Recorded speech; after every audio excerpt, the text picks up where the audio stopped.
Hi, this is Dr. Gregory Sadler. I'm a professor of philosophy and the president and founder of an educational consulting company called Reason.io, where we put philosophy into practice. I've studied and taught philosophy for over 20 years, and I find that many people run into difficulties reading classic philosophical texts. Sometimes it's the way things are said or how the text is structured. But the concepts themselves are not always that complicated, and that's where I come in.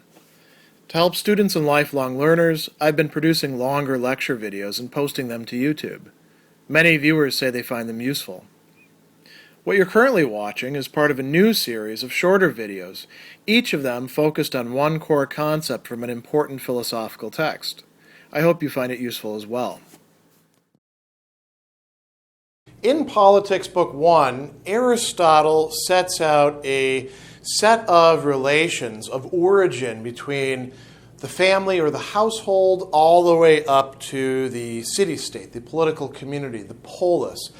And he also tells us that the city-state, although not originally prior temporally, is prior in some other sense to not only the family or the household, but also to individuals.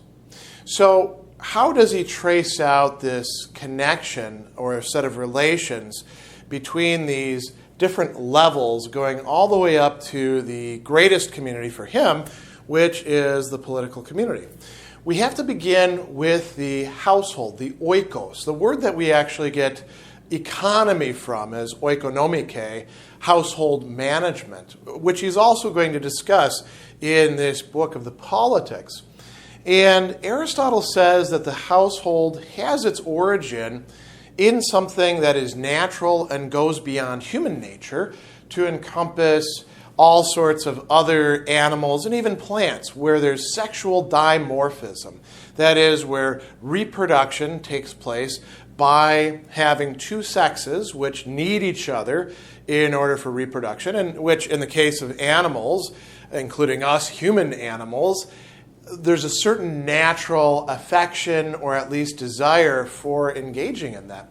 And unlike many other animals, human beings don't simply copulate and then go on their way.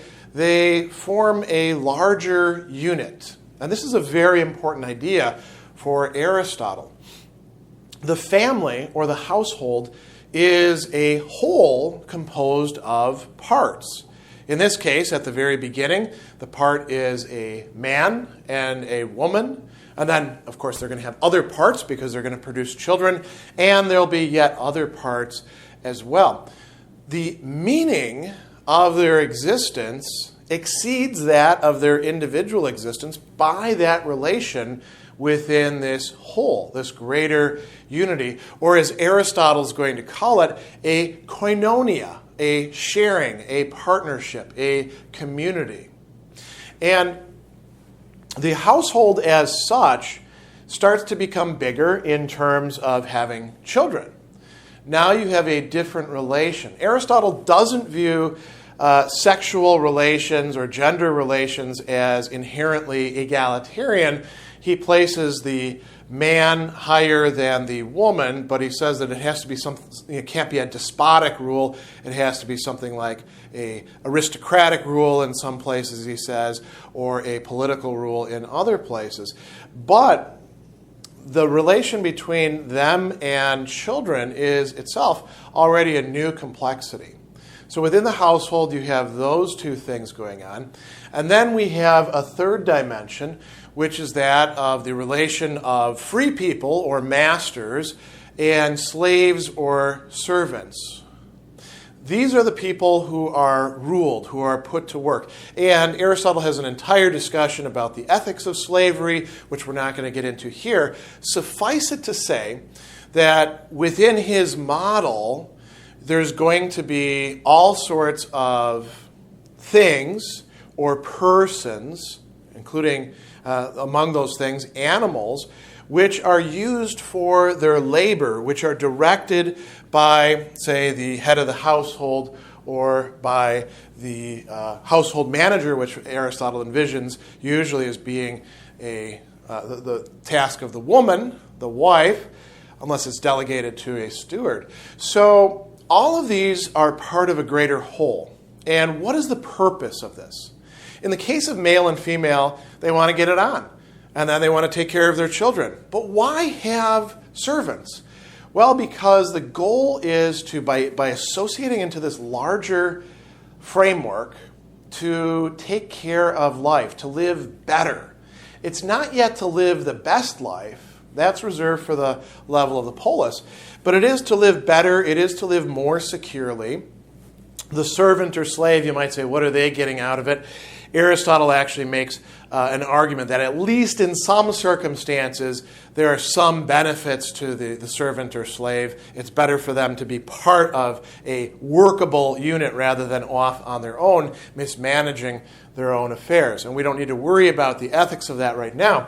What we're interested in is the fact that we have a koinonia, a community, established at the level of the family and its retainers or servants, the animals associated with it, the technology associated with it, and this forms a whole.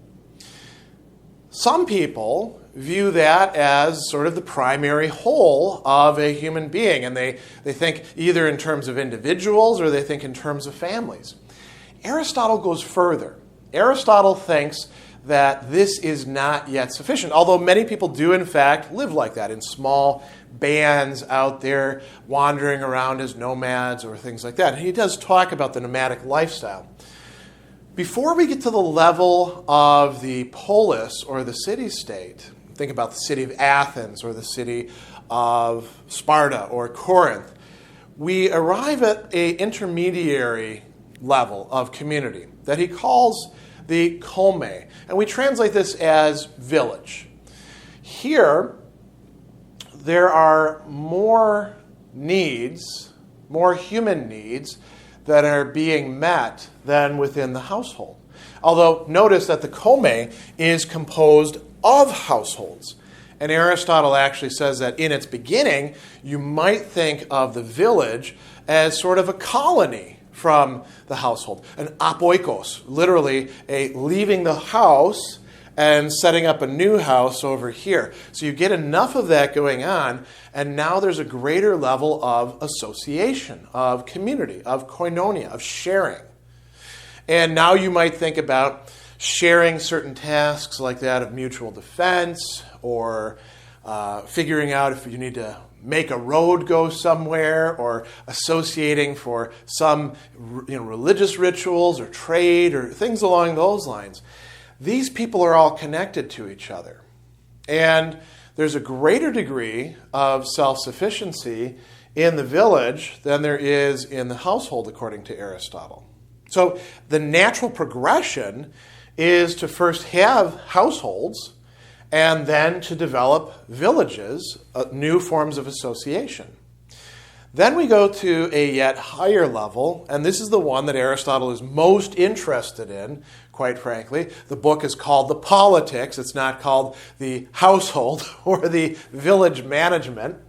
And that is the city-state or the polis. And not all human beings actually reach this level. He talks, for example, about the island, the fabled island of the Cyclops, where at most they had households. And they don't even really have villages, although you could see the whole island as perhaps one big village. And they don't have a lot of social harmony. In fact, everybody does exactly what they want to do, and they rule despotically over their children, wives, servants, all of that.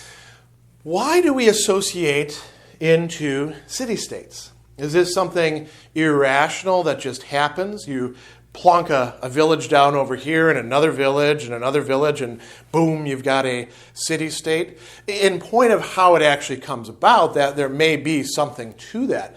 But Aristotle discerns a greater set of values being enacted, safeguarded, even talked about within the city-state that eclipses the village and the household.